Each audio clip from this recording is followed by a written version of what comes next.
What is up, Dragon Ballers, and welcome to another video on the Deckplanet YouTube.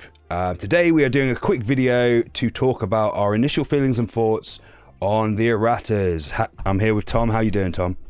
I am not bad, thank you very much. Yourself? Yeah, doing good today, doing good. Alright, so we've had basically an emergency ban list. We've got official tournaments coming up at the weekend in the US and the UK and probably across Europe.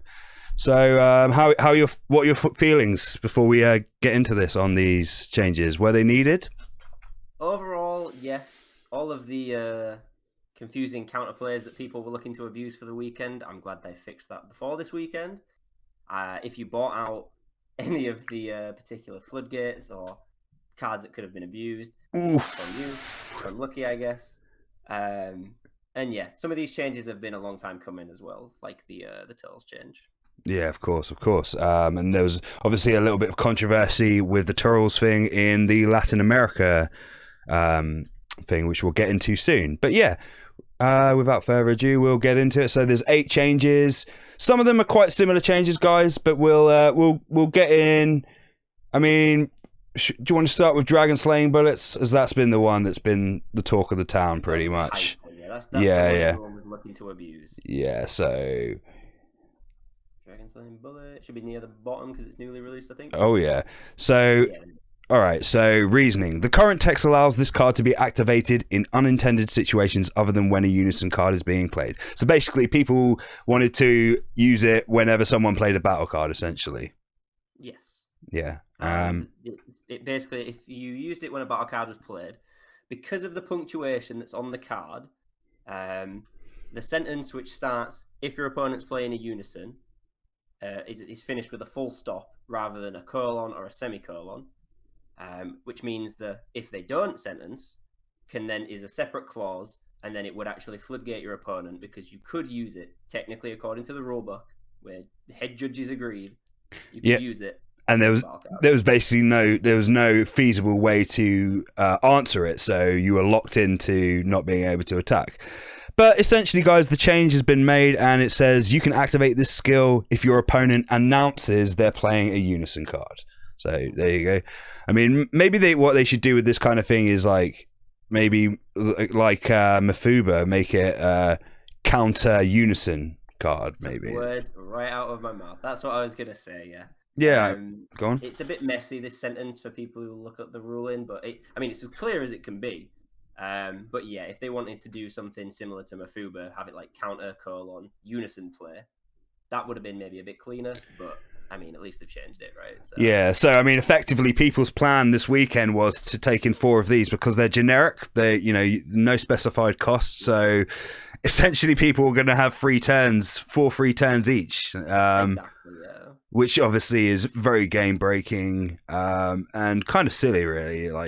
It's a good thing that they've changed it so quickly. So a lot of these other erratas, they're pretty much based off of the same wording, correct?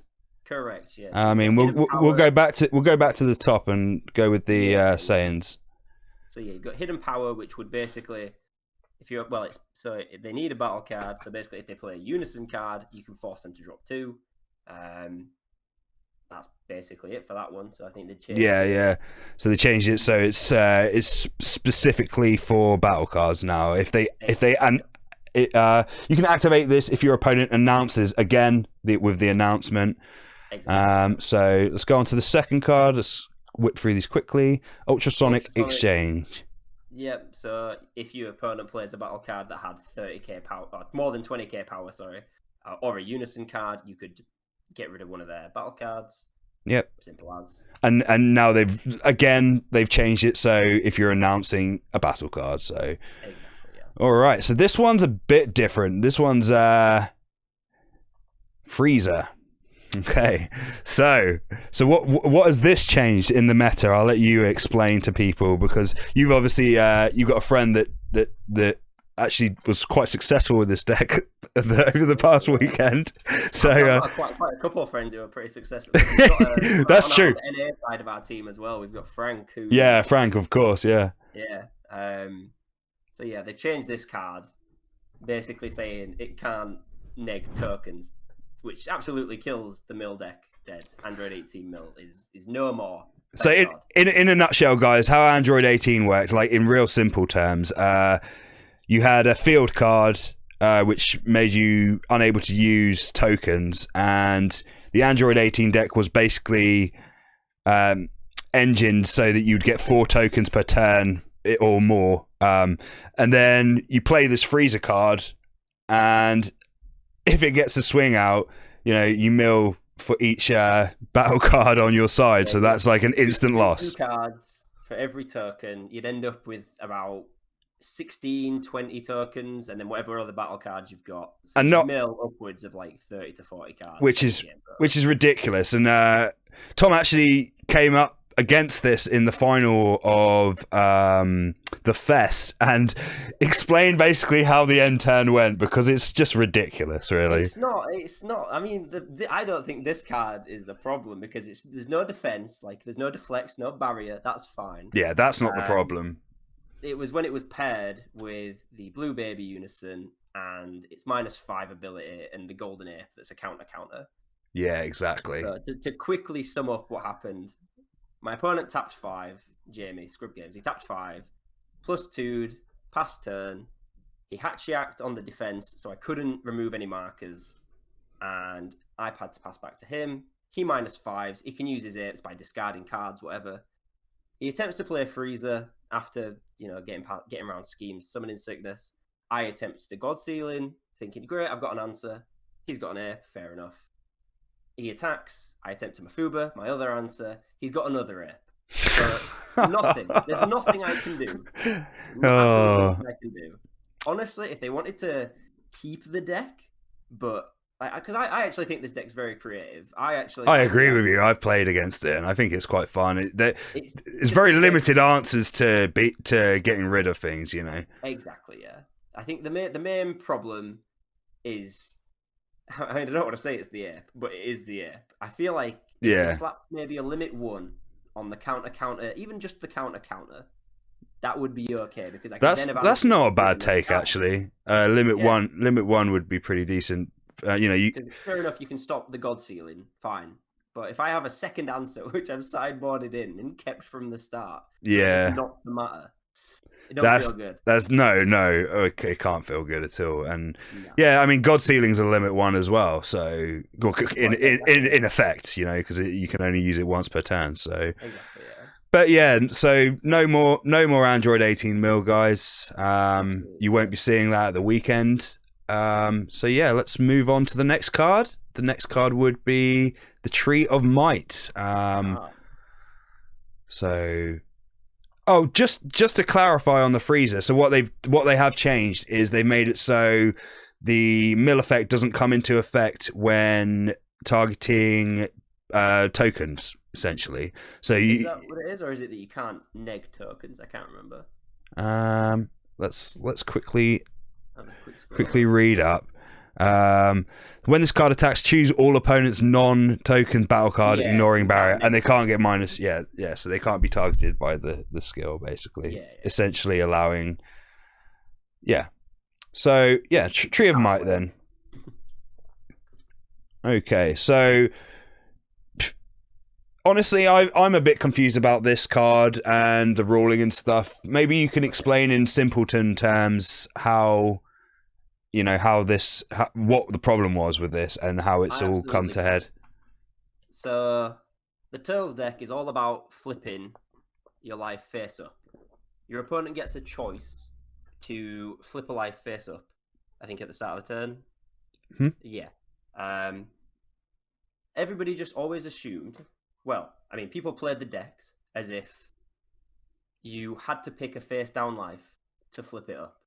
Meaning that Turtles would have like a turn 3 awaken, basically. That's how it was intended, but that's not how recently it's been ruled, because the tree itself doesn't actually specify you have to choose a face down life. Okay. So what people would do is constantly choose the one life that's face up, meaning the Turtles player can't add a fruit to their hand, and they can't awaken, as quickly as they might have been able to otherwise. Yeah. And so there's been a lot of controversial rulings about that. I know Latin America ruled it that you had to pick a face down life before this errata. People Mhm. were not a fan of that, like head judges and such. But that's what that's what's come to head, right? That's how they're playing it. Yeah. How this was that a conversation a couple months ago, I think, at this point. So, like, Okay. I think this one definitely should have come sooner than Okay. it did. I mean, it 8-0'd, right, in the Latin America. Did it? Yeah, I think it was the only deck to go undefeated. So I think that's what the controversy surrounding it is. I mean, I don't think it won the whole thing, but it just in the Swiss, it was 8-0. So that's why there was a lot of controversy surrounding the ruling and stuff. But yeah, interestingly enough, the ruling that was given by the head judge has become the rule of the card now. So exactly, yeah. So people were discounting this Turles winning because it was ruled incorrectly, which I mean, technically it was, but yeah, now it's the ruling that the judge was given, meaning the Latin American tournament, I guess, still has that bit of standing. So I guess he kind of used his discretion, basically, and that seems to be what Bandai wanted to go with. So yeah. Okay, so moving on, we just got 2 more cards to get through. I think this one is another one which is been changed for the similar wording. The Power Beyond Super Saiyan 2. Yep. So again, your opponent plays a battle card, you use this, you can KO one of their battle cards. And they can't do anything, essentially. Exactly, yeah. Yep, so enough said. And we've got one more card, which is one of the new promo cards, if I'm not mistaken. Majin Buu, the Tricky Nemesis. Yes. So essentially, the card wouldn't work as intended. What was the problem here? I'm not too familiar with this. It took me a couple times reading over this to see what the problem was. It's what this card is treated as. So on the original print, it says this card is green while in your deck and drop area, and the errata says this card is also treated as mono green while in your deck and drop area. So I haven't seen any confusion on this, but I imagine it's to do with cards being green and non-green and black and non-black and mono green, mono black, whatever. I guess just before any sort of confusion arises. Just to stop any issues with interactions with other cards potentially in the deck, I guess. Yeah, exactly. And maybe just to clear up some potential confusion where somebody will try play this card and a card will specify you must play a mono green Buu, and somebody will try play this card and they'll be like, well, this card's black, so exactly. So yeah, they've changed it to say mono green, I guess. Okay, great. Well, I mean that's pretty much everything for today, guys. As far as from Bandai, all of this is effective immediately, so don't try and be cheesy with slaying bullets at the weekend.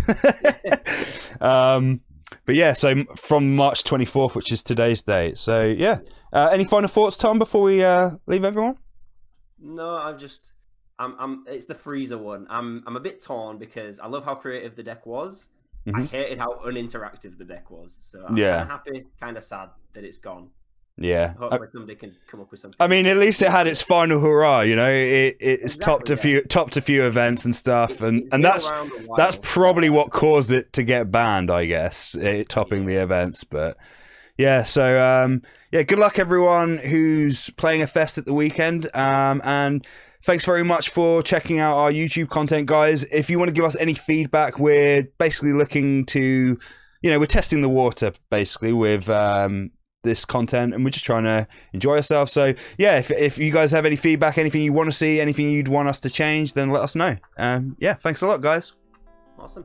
See you later.